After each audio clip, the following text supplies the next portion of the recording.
I'd rather have you.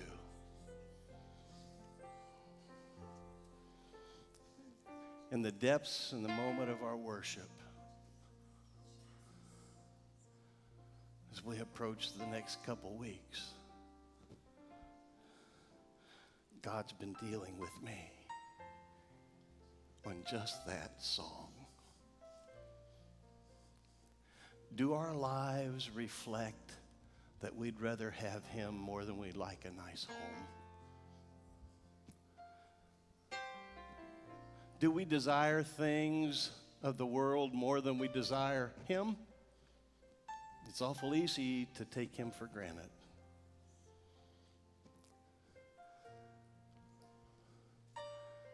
So I'm going to turn the order of service around. You may be seated.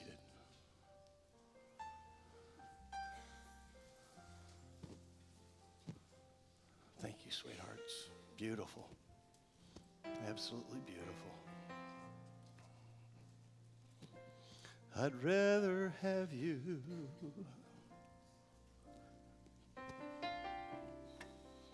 I'd rather have you.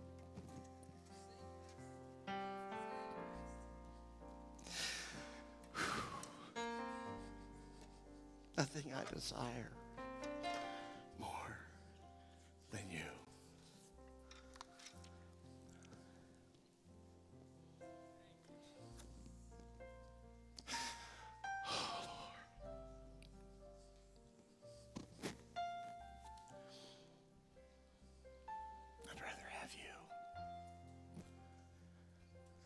Jesus was on his way to Jerusalem for a triumphal entry next Sunday.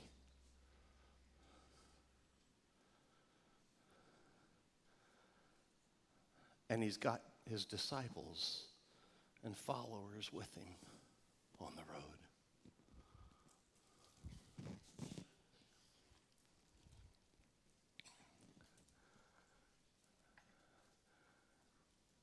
And I read the Passion every year, and I read everything I can with it. And the thing that just leapt out at me this year, never before, was out of Luke chapter 19. It's a parable. I taught on a parable last week, and Jesus shares a parable of the 10 servants.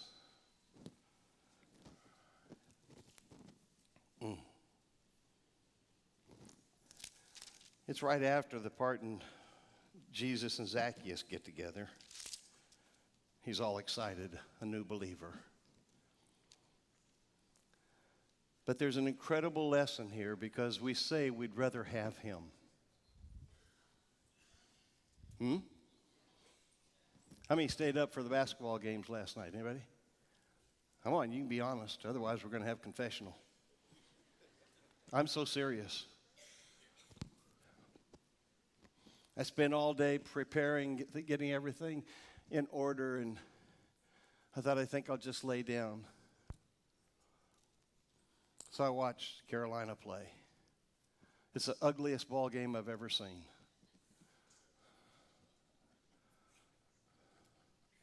But millions and millions of people would stay up to watch that into the wee hours, celebrating, and not even think about today. Not think about Jesus. Last thing in their mind. We come to church and we sing, I'd rather have you.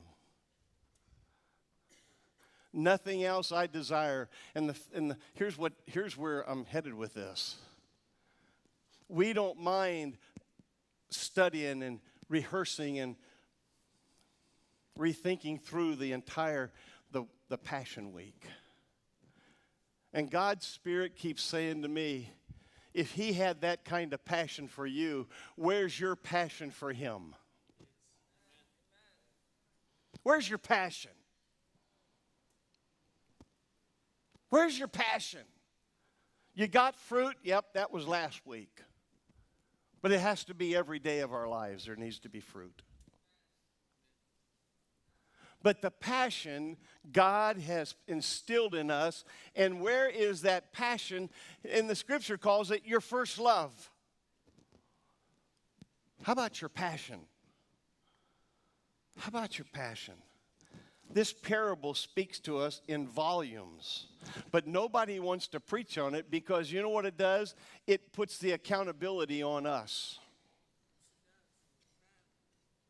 And today is communion, and we are preparing for an incredible encounter with God, and there is an opportunity to bring people to Jesus Christ, to share the message of Jesus, and if we're not careful, we'll go right through it and say, wow, was that good, and miss the whole point. Listen what it says, starting in verse 11. The crowd was listening to everything Jesus said. Fact of the matter is they don't get it until after he dies. So you can be listening today and not get it. You can hear and not hear. You can see and not see. That's why he told it in a parable. That's why this is important. He's speaking to his followers. How many are followers of Jesus Christ?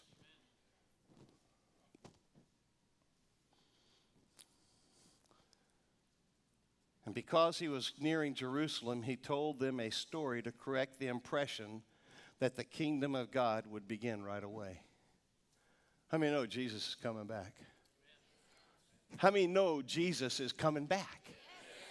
No. How many know he's coming back? Yeah, it ain't a hope. It isn't just some fictitious wish. He's coming back. On his way to Jerusalem to die.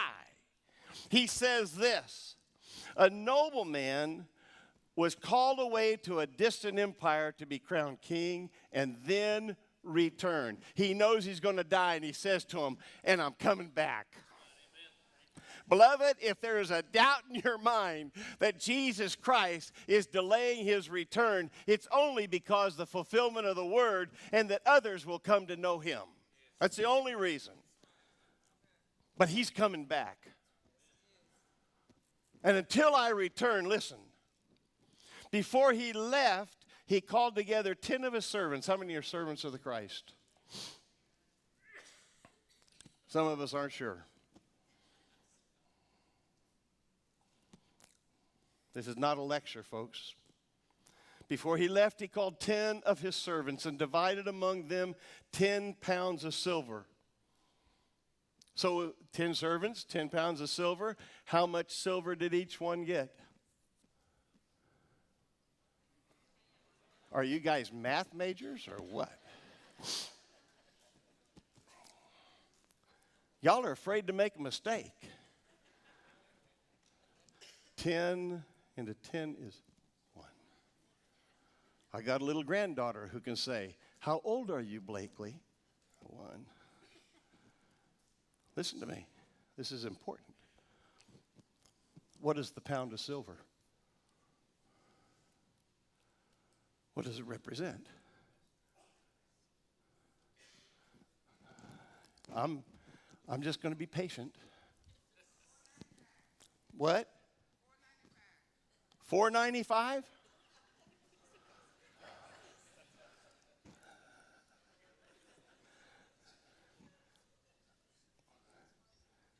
What does the 1 pound of silver represent? The gospel of Jesus Christ. How many know the gospel of Jesus Christ? How many are saved because of the gospel message of Jesus Christ and the blood of the cross and the blood that flowed off of the heart of Christ and that flows today? Every one of his servants he gave a message to, and it was worth 3 months' wages at that time.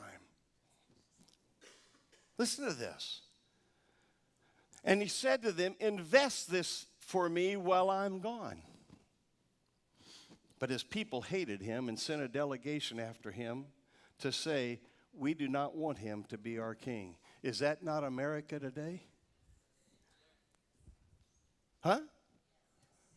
That's the world we live in, church.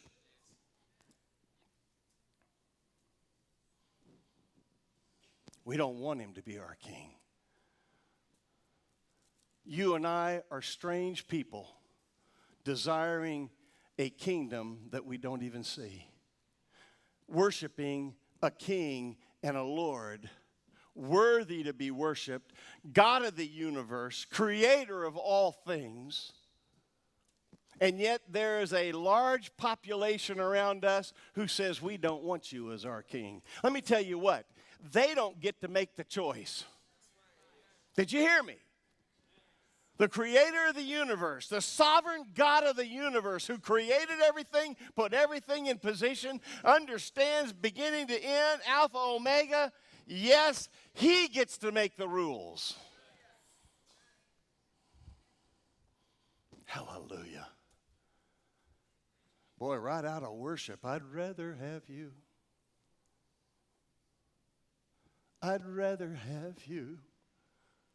Nothing I desire. Is that true? Do you hear your conversations today?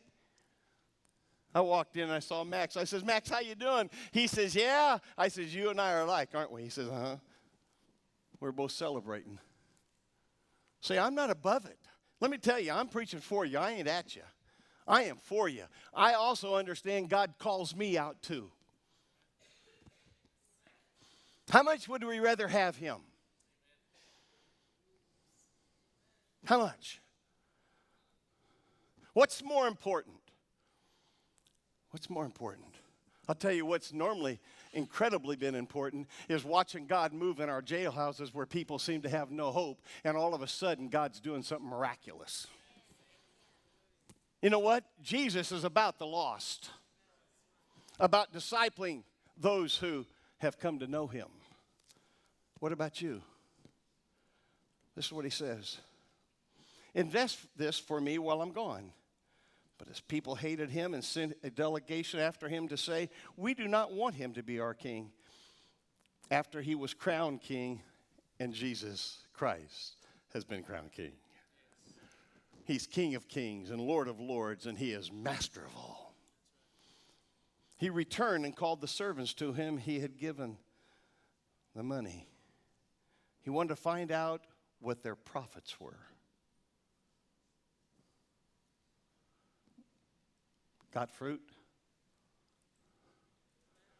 You got fruit from last week? You got fruit for this week?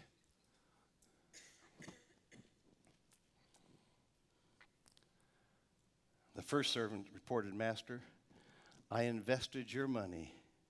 What he's saying is, I invested the gospel of Jesus Christ and made 10 times the original amount. Well done, the king exclaimed. You are a good servant. You have been faithful with a little. I entrusted you, so you will be governor of 10 cities as your reward. Do you realize in the next phase of the eons, you and I are going to have responsibilities in the kingdom of God? There will be governors. There will be mayors. There will be an organizational structure, and it will be the peace of God that will reign. But there are going to be leaders, and some who are the least are going to be the greatest.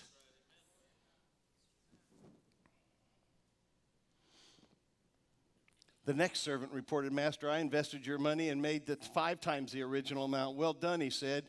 You will be governor over 5 cities. I don't know about you, but I think it would be pretty tough to govern even one city. But he can trust them. They had the message right. They could sing, I'd rather have you. I'd rather serve you. I'd rather walk with you than the kings of this world. But the third servant brought back only the original amount of money and said, Master, I hid your money and kept it safe. Uh-oh. Are you hearing me? What did they keep to themselves? the good news, the gospel of Jesus Christ. They kept their stinking mouths shut. Can I be any more polite? If we were talking fighter pilot talk, I'd probably get a little rustic. See, we used to say something like this in flying jets. If you don't shoot down the enemy, he'll shoot you down, and anything else other than shooting him down is rubbish. Anything other than witnessing and serving God with all of your heart, mind, body, soul, and spirit is rubbish. It's junk. Oh, you say, well, Pastor, don't get so tough on me. Watch what the God of the universe says to you and me. He doesn't beat around the bush on this.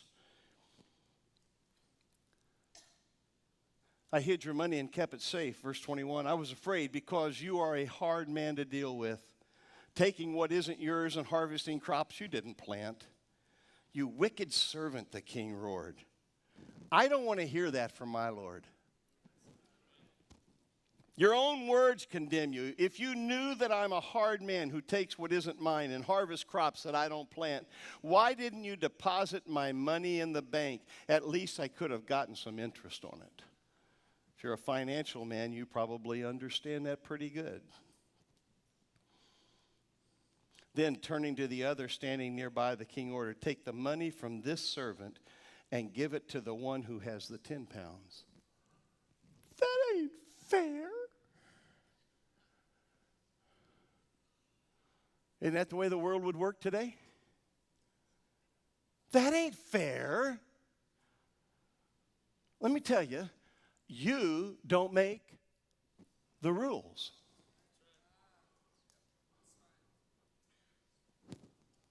Neither do I. Verse 25, but master, he said, he's already got 10 pounds. Yes, the king replied, and to those who use well what they are given, even more will be given. But for those who do nothing, even what little they have will be taken away. Let that sink in. Are there rewards in heaven?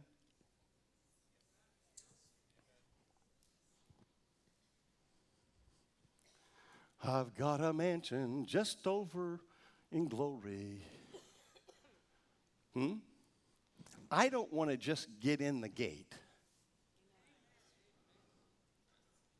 Huh?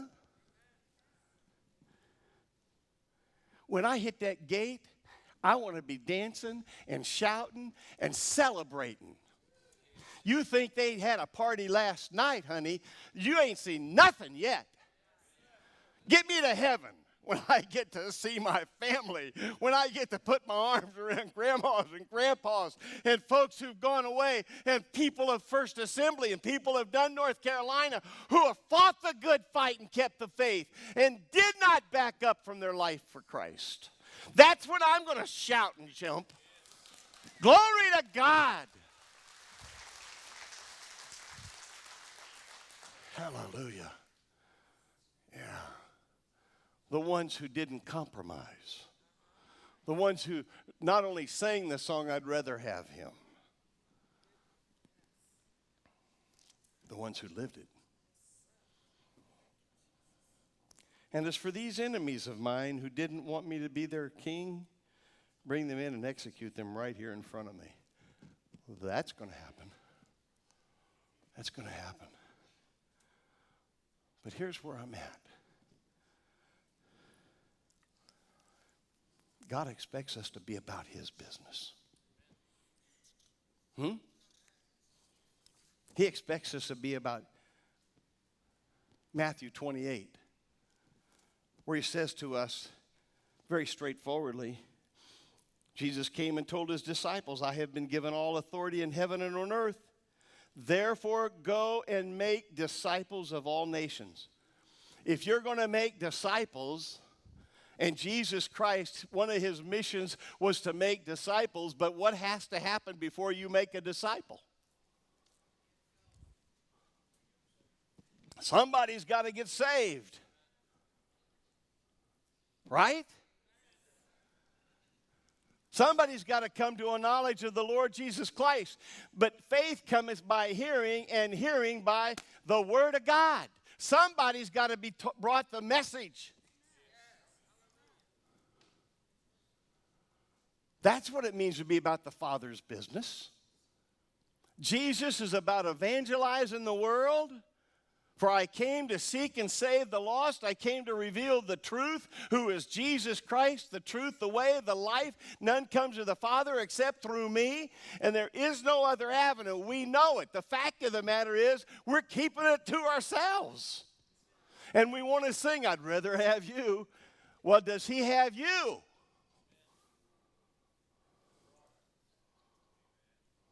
I want to know more about the passion of Christ. And Christ is saying, I want to know more about your passion for me. That's what he's saying to me. What's more important, watching a silly basketball game that'll be forgotten in a couple weeks? Or sharing the message of Jesus Christ with somebody who's going to hell? Whose life is falling apart, screaming for somebody, do you care? What did Jesus do on his way? He stopped and said, Zacchaeus, come down. I care about you. I'm on the way to a stinking cross to die for a world who doesn't even love me. But I love you.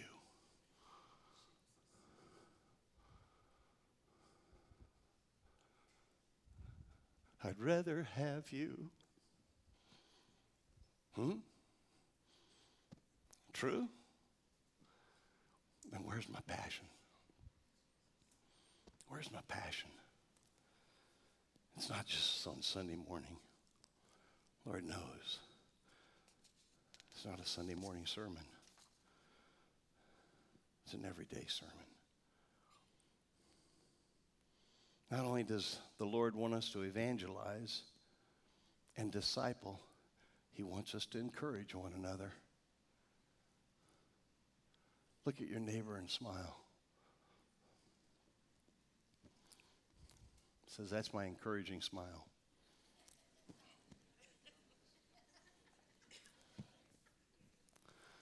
You be good. This is what Hebrews 10 says, verse 24. Let us think of ways to motivate one another to acts of love and good works. Let us not neglect our meeting together, as some people do, but encourage one another, especially now that the day of his return is drawing near. Beloved, this could be the day. Oh, Pastor, don't get too emotional. Oh, honey, this could be the day. Really? That I could set this down, phew, that's done. History, time would be no more. I'd rather have you.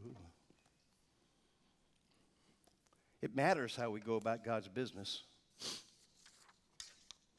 It matters.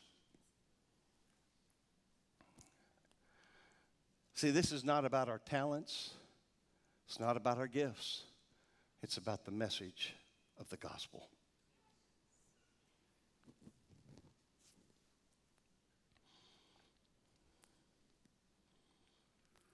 If you and I share the word and think back to Acts chapter 1 all the way through, let me give you a little picture of what happens. On the day of Pentecost, 120 were filled with the baptism and empowered to be witnesses, to tell the message. Willing to die for the gospel of Jesus Christ. I'd rather have you. By the end of the day, in Acts 2:41, there's 3,000 in that community. Are you hearing me? Before long, in Acts chapter 4, there's 5,000. Soon after that, in chapter 5, the Jewish leaders accuse the disciples of filling Jerusalem with the message of Jesus Christ. What is about the church? I'd rather have you. But Lord, I'll just be a silent witness. And from one fighter pilot to another, rubbish. Junk. It's in the Bible. If it's in the Bible, I can use it. Manure.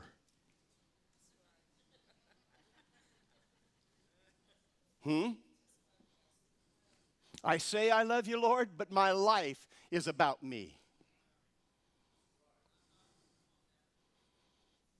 Let me tell you, God deals with me.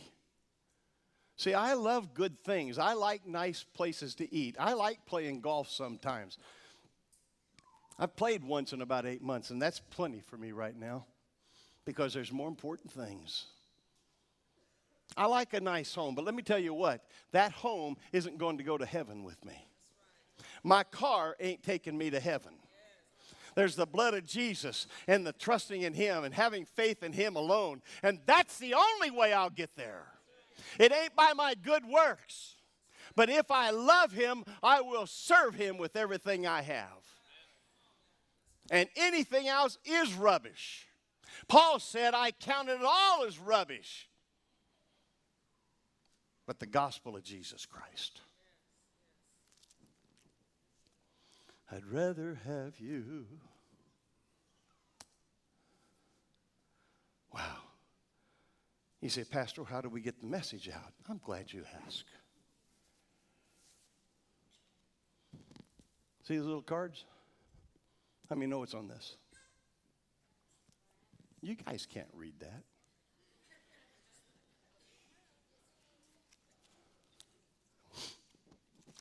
What's on that side?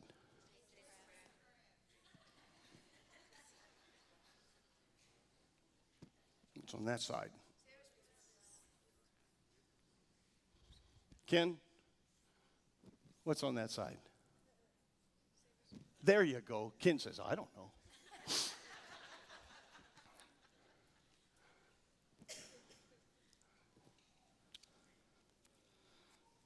Pastor, this is an invitation to hear the gospel of Jesus Christ. This is not about a production. The Holy Spirit was all over me when I was praying over these, and I felt Him saying, would you rather have me presented to the world, or do you just want to show them how good you are? It ain't how good we are. It's the anointing of the Holy Spirit. It's the power of God to change hearts. It's the power of God to change lives. And that's why you and I can say, I am not ashamed of the gospel, for it is the power of God unto salvation, first to the Jew, to the Gentile. It is for all men. Thank you, Jesus. And how can I keep my mouth shut? You want to know how much I love Him? Lord, give me 1,000 of them and I'll give them out. Huh? Pastor, we don't need to do that. I'd rather have you. I'd rather have you. Went and got a haircut yesterday. Normally I go when there's only one or two. But I've been sick. So I went in and I sat down and the place was packed. It was a God moment. It was a God moment. I said, Jeff, how's the family doing? Oh, preacher, they're doing good. I said, Jeff, you know, I know you like productions. Oh, yeah. And Jeff Moore has been a big part of productions around here for years. I said, Jeff, we're having one. First Assembly is having a production like The Witness, The Master's Plan. Yeah, we've done that, but this was a new one. Our folks wrote it. We're going to do it in the church. Really? When?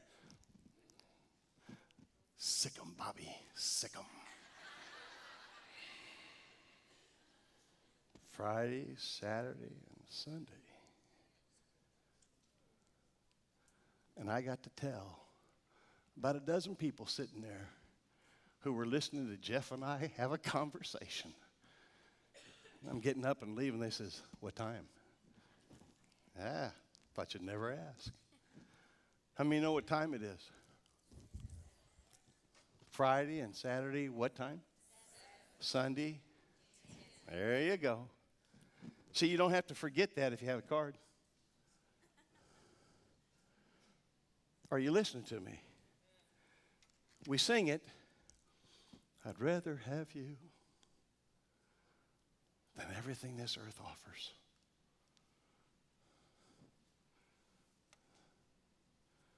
And I got the message. Huh?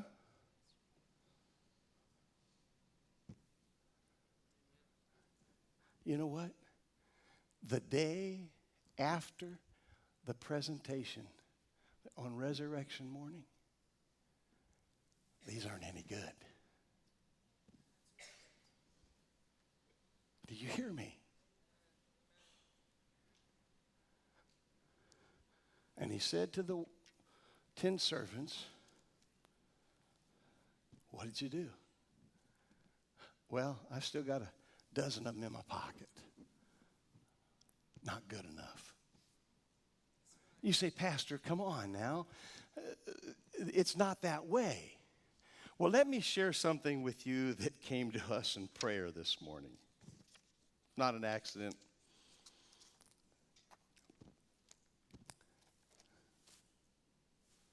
You're in trouble. I got way too much time.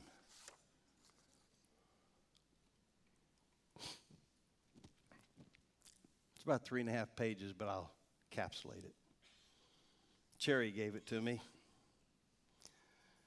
In Nashville, Tennessee, during the week of January 1996, more than 4,000 baseball coaches showed up at Opryland Hotel for the 52nd annual coaches convention. Everybody was excited about all the keynote speakers, and John Scolinos was the one that everybody was anxious to hear. In 1996, Coach Scolinos was 78 years old, 5 years from retirement, coached since 1948, and he walked onto the stand with a standing ovation. He had on dark polyester pants, a light blue shirt, and a string around his neck from which hung a home plate, full size. How many know what a home plate looks like? It's not round. After speaking for 25 minutes, not once did he mention the prop on his neck. It appeared that some of the younger coaches began to think he forgot what he had it around his neck for. Then finally, he asked them the question, how many of you know why I'm carrying this home plate around my neck? And nobody really had an answer. And he said this, I can share with you more about baseball, but I want to share with you as baseball people what I've learned about life in my 78 years of living. He asked the question, do you know how wide home plate is in the little leagues? Cody? Who's my baseball players? It's baseball season. It's about that wide. Ken, how wide? You're a Phillies fan. Any baseball umpires here? How wide is home plate? 17 inches. How wide's home plate in the Babe Ruth League? 17 inches. Stand up, Eddie. How wide is it in junior high and high school and college? Oh, you're all getting it, aren't you? How wide is it in the pros? Mm-hmm. So if I'm a pitcher and I can't get it inside that 17 inches, what do they do for me? They send you to the minor leagues until you can begin to throw strikes. Are you listening?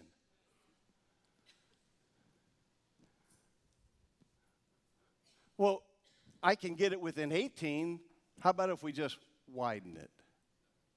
Isn't that what's happening today in society? If I can't make the grade, just change the grade. Make me feel good about me. Well, what if I can only get it within 20? Will you widen it? The answer is no. The standards you set in your home, because we can't meet it, does that mean we widen them? No.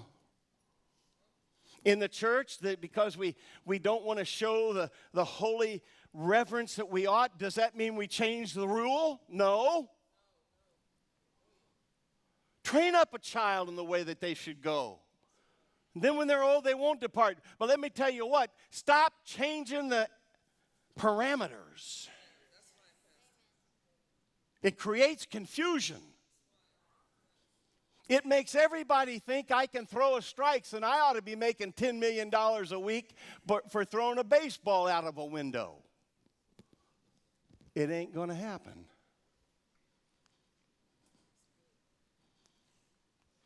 We've changed the rules in our government. Oh, they've gone back to this HB2 thing or whatever. Let me tell you what, sin is sin is sin is sin. Period, dot. You walk into my restroom, I'll walk out.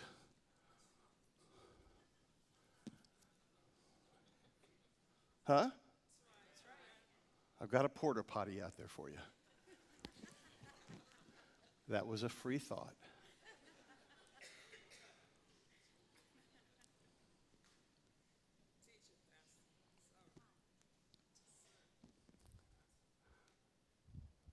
You say, where are you going, Pastor?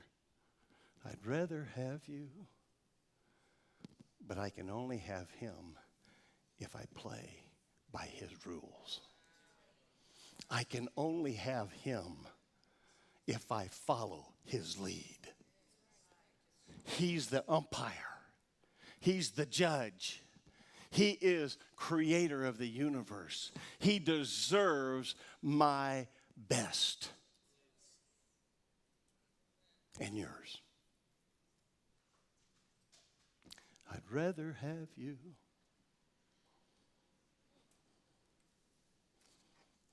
You know what I know? God ain't changing the standards. The moment she said that, the 17 inches, it leaped out at me because baseball is where I got all my awards. And if you could throw it through that 17-inch window, I'm going to blast it. Because I love to hit that ball. But if it's outside 17, I'm letting it go.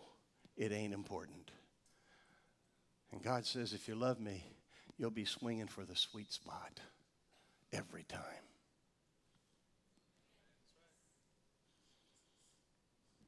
And he says, the sweet spot is doing my will. The sweet spot is sharing a message of the gospel to a world who says, I sure wish somebody would tell me about Jesus. And that brings us to this occasion. Stacy.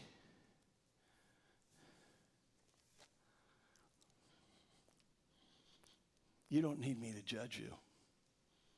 I have to judge me, and that's tough enough. But you need to hear the truth. And there's coming a day that the judge will sit in judgment.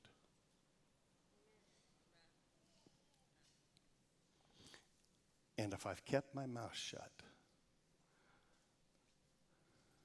about the message of Jesus Christ to this world, I lose. It's that simple. Everyone in the presentation and the production, everyone in the preparation, everyone who's sown something, everyone who has contributed the littlest of these things, you have done it as unto him. You're saying, I'd rather have you.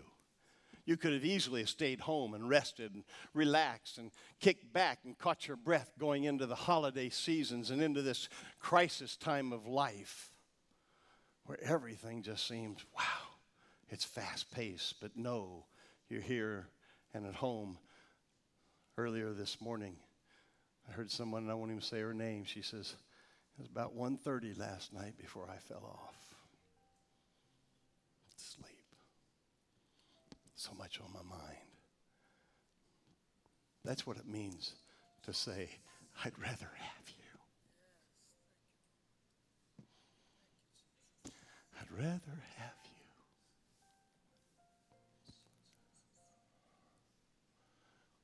If there's a card left today, then my messages have been in vain. And if there's a card that isn't distributed this week, then my message has been in vain. Because the message is, we've got a message for the world to hear. You want to change our community and the atmosphere in which we live? Begin to share the gospel. And it'll be like Jerusalem, who will say, oh my goodness, they are turning this place upside down.